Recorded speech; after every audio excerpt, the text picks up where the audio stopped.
మనవడా పడుకోండవు జగము జ్వరమా జ్వరం వచ్చిందివా ఏం జ్వరం వస్తా హాస్పిటల్ పోదు ఏం వరుకుతాండవా డబ్బులు డబ్బులు ఎంత 500 అయ్యో దా చూపించుకో మనవడా రమా చూపించుకొని హలో హలో ఏడవస్తాను 2000 డబ్బులు ఇచ్చి 2000 ఇంటినే తీసుకెళ్ళి ఫోన్పే చేస్తా సరేనా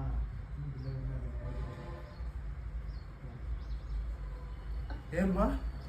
ఎవరికి నువ్వు ఫోను ఎవరికి నువ్వు ఫోన్ చేస్తాడు అది ఎవరికి లేదు